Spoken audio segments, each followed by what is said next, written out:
Good morning Vijay. ಆಗ್ಲೇ ಫೋನಲ್ಲಿ busy ಇದ್ದೆ, ನಿನ್ನ ಹತ್ರ ಮಾತಾಡಕ್ಕಾಗಿಲ್ಲ. ಮಾತಾಡೋದು ಬೇಕಾಗಿಲ್ಲ. ಯಾಕೆ? ಇಷ್ಟಕ್ಕೂ ನನ್ನ ಮುಖ ನೋಡಿದ ತಕ್ಷಣ ಮುಖ ಯಾಕೆ ಗಂಡು ಮಾಡ್ಕೊಂತೀಯ? ಆ ಕಡೆ ಮುಖ ತಿರುಗಿಸ್ತಿಯಲ್ಲ, ನನ್ನ ಮುಖ ನೋಡೋಕೆ ಅಷ್ಟೊಂದು ಭಯನಾ? ಏಯ್, ನನಗೇನಕ್ಕೆ ಹೆದರ್ಕೆ? ಇಷ್ಟಕ್ಕೂ ನಿನಗೆ ನನ್ನ ಹತ್ರ ಏನ್ ಕೆಲ್ಸ? ಮಾತಾಡ್ಸಿ ರೊಚ್ಚುಗೆ ಬಿಡಿಸಿ ನನ್ನ ಹತ್ರ ಉಗಿಸ್ಕೊಳಕ್ ಆಸೆನಾ? ಇಲ್ಲ ಅಪ್ಪ. ಮತ್ತೇನಕ್ ಮಾತಾಡ್ಸಿದ್ಯಾ? ಉತ್ತರ ಕೊಡ್ಬೇಕಲ್ವಾ?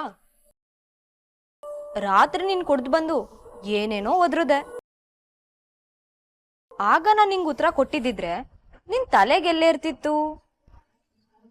ಅದಕ್ಕೆ ಈಗ ಉತ್ತರ ಕೊಡಕ್ ಬಂದಿದ್ದೀನಿ. ಕೊಡ್ಬೇಕಾಗಿರೋದನ್ನ ಬಾಕಿ ಉಳ್ಸ್ಕೊಳ್ಳೋ ಅಭ್ಯಾಸ ನನಗಿಲ್ಲ. ಕೊಡದೇ ಇದ್ರೆ ಯಾವ್ದೇ ವ್ಯವಹಾರ ಚುಕ್ತ ಆಗಲ್ಲ. ಏಯ್,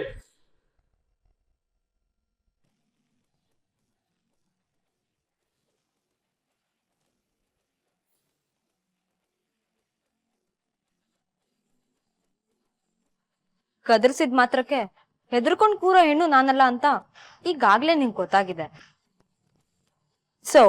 ಸುಮ್ನೆ ಇರು. ರಾತ್ರಿ ನಿದ್ದೆ ಮಾಡ್ತಿದ್ ನನ್ ಮುಖಕ್ಕೆ ಎಂಡಾರ ಹಚ್ಚಿ ಅಮ್ಮ ಅಂತ ಎದ್ದಿದ್ದಕ್ಕೆ ಸಮಾಧಾನ ಮಾಡಕ್ ಯಾರು ಬರೋಲ್ಲ. ಬರೋಕಿದು ನಿಮ್ಮ ಅಮ್ಮನ ಮನೆ ಅಲ್ಲ ಅಂದೆ. ಸಮಾರಕ್ಕೆ ಸಿದ್ಧಳಾಗಿ ಬಂದಿರೋಳ್ಗೆ ಸಮಾಧಾನ ಯಾಕೆ ಬೇಕು ವಿಜಯ್? ಸ್ವಾಭಿಮಾನದ ಹೆಸರಿಂದ ನಿಮ್ ಮನೇಲಿ ಸೆಟಲ್ ಆಗಕ್ ಬೇರೆ ಬಂದಿದ್ದೀನಿ ಅಂತ ಹೇಳ್ದೆ. ಅದೇ ತಾನೇ ನೀನ್ ಮಾಡ್ತಾ ಇರೋದು. ಸೆಟಲ್ ಆಗ್ಬೇಕು ಅಂದ್ರೆ ನಿನ್ ಜೊತೆ ಸಂಸಾರ ಶುರು ಮಾಡ್ಬೇಕು. ಆದ್ರೆ ಅದು ನನ್ನ ಉದ್ದೇಶ ಅಲ್ಲ. ಈ ಜೀವನದಲ್ಲಿ ನೀನ್ ಸೆಟಲ್ ಆಗ್ಬಾರ್ದು, ಅದನ್ ಮಾಡಕ್ ನಾನ್ ಬಂದಿದ್ದೀನಿ. ಅಂದ್ರೆ ನರ್ಕ ತೋರಿಸ್ತೀನಿ ಅಂತ ನೆನ್ನೆ ಎಗ್ರಾಡ್ದ್ಯಲ್ಲ, ಆ ನರ್ಕ ನಾನ್ ನಿನಗ್ ತೋರಿಸ್ತೀನಿ. ನಿನ್ ಹೆಂಡತಿ ಆಗೋ ಯೋಗ್ಯತೆ ನನಗಿಲ್ಲ ಅಂದೆ. ಅದು ನನ್ಗೆ ತುಂಬಾ ಚೆನ್ನಾಗ್ ಗೊತ್ತಿದೆ.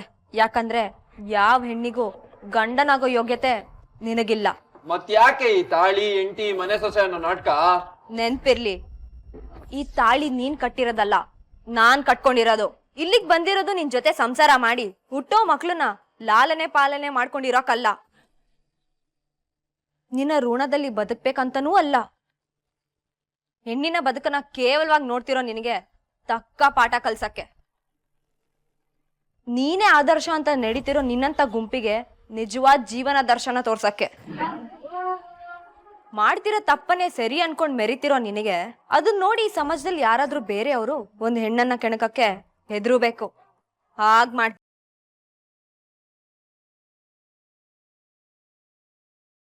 ಕನ್ಸ್ಕಂತ ಇದ್ಯಾ? ಖಡಕ್ಕಾಗಿ ಹೇಳ್ತಾ ಇದ್ದೀನಿ. ಅಯ್ಯೋ ನನ್ನಿಂದ ತಪ್ಪಾಯ್ತು, ನಿನ್ನ ತಡವಿಕೊಂಡು ತಪ್ಪು ಮಾಡ್ಬಿಟ್ಟೆ, ಒದ್ದಾಡ್ತಾ ಇದ್ದೀನಿ, ನನ್ನ ಕ್ಷಮಿಸು ಅಂತ ಎಲ್ರೂ ಮುಂದೆ ನಿನ್ನನ್ನ ನೀನು ಬದಲಾಯಿಸ್ಕೊಂಡು ನನ್ ಕಾಲಿಗೆ ಬೀಳ್ಬೇಕು.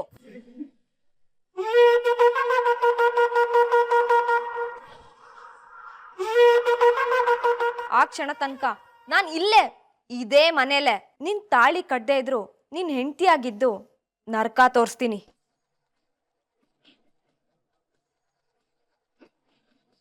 ಆಯ್ತಾ ಮರಿ?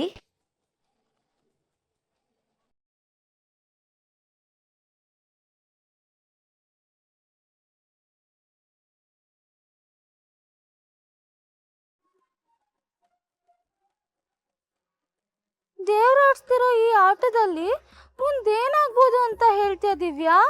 ದೇವ್ರಾಡಿಸ್ತಿರೋ ಆಟನಾ ಅಥವಾ ಗೀತ ನಡೆಸ್ತಿರೋ ಆಟನಾ ಮೊದಲು ಡಿಸೈಡ್ ಆಗ್ಬೇಕು. ಇದು ನಡೆಸ್ತಿರೋ ಆಟ ಅಲ್ಲ, ನಡೀತಿರೋ ಜೀವನ ಅನ್ನೋದನ್ನ ಮೊದ್ಲು ಅರ್ಥ ಮಾಡ್ಕೊಳ್ರೆ.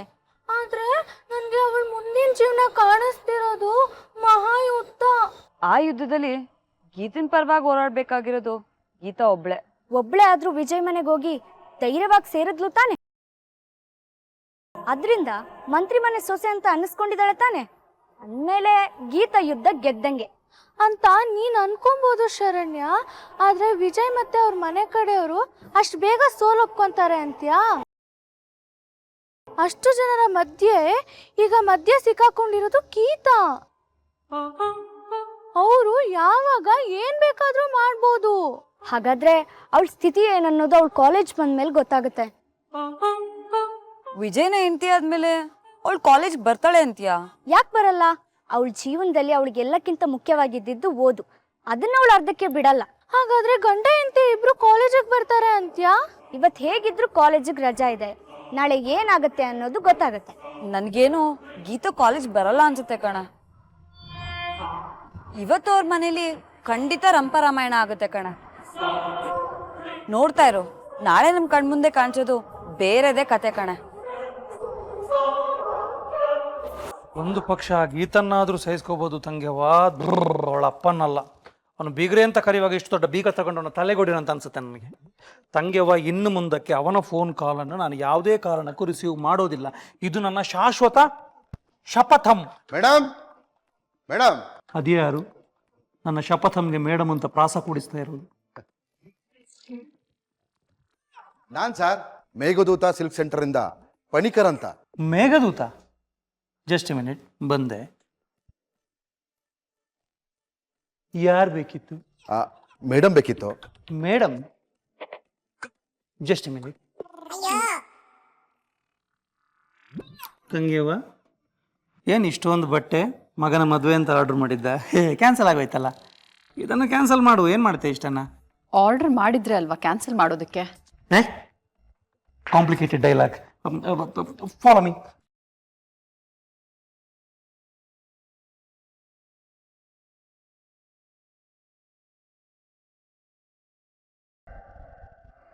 ಯಾರೇ ನೀವು? ಸರ್, ಮೇಡಮ್ಗೆ ಈ ಬಟ್ಟೆ ಕೊಡಬೇಕಾಗಿತ್ತು. ಬಂದ್ರಲ್ಲ.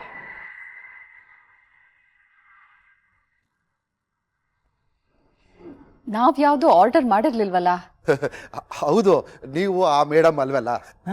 ರೀ ಮೇಘದೂತ, ಈ ಮನೆಗಿರೋರು ಇವರೊಬ್ಬರೇ ಮೇಡಮು. ಅವರೇ ಇಲ್ಲ ಅಂತಿರೋವಾಗ ಇನ್ಯಾವ ಮೇಡಮ್ ರೀ ಆರ್ಡರ್ ಮಾಡೋಕ್ಕೆ ಸಾಧ್ಯ? ಹಳೆ ಅತ್ತೆ ಜೊತೆ ಹೊಸ ಸೊಸೆ ಕೂಡ ಮೇಡಮ್ ಅನ್ಸ್ಕೋತಾರಲ್ವಾ ಸರ್? ರಿಯಲಿ? ಈ ಮಾತನ್ನು ಯಾರು ಅಂದವರು? ನಾನೇ.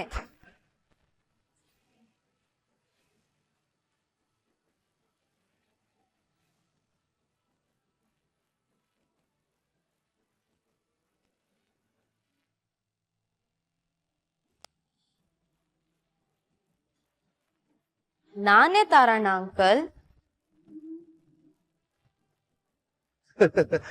ಇವ್ರೆ ನಮ್ಮ ಅಂಗಡಿಲಿ ಬಂದು ಶಾಪಿಂಗ್ ಮಾಡಿದ್ರು. ನಾವೇ ಡೋರ್ ಡೆಲಿವರಿ ಕೊಡ್ತೀವಿ ಅಂತ ಹೇಳಿದ್ವಿ. ತಗೊಳ್ಳಿ ಮೇಡಮ್.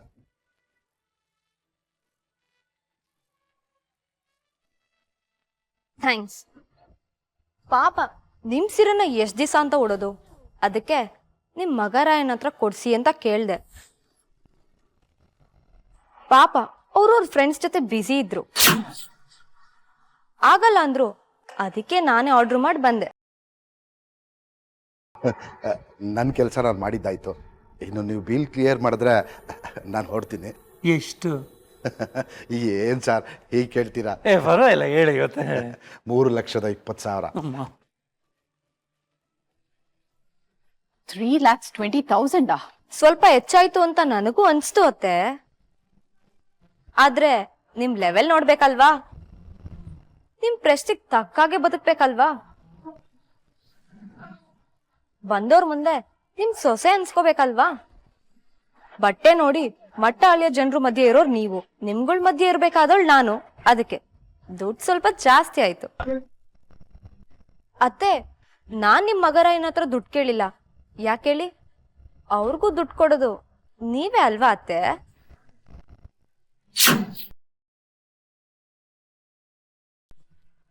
ಥ್ಯಾಂಕ್ಸ್ ಅಣ್ಣ.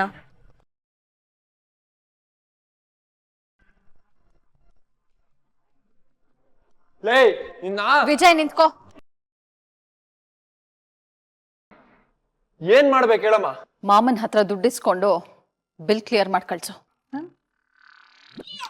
ಅಲ್ಲ ತಂಗಿ ಬಾ. ಬಿಲ್ ಕ್ಲಿಯರ್ ಮಾಡಿ ಕಳ್ಸು ಅಂದೆ.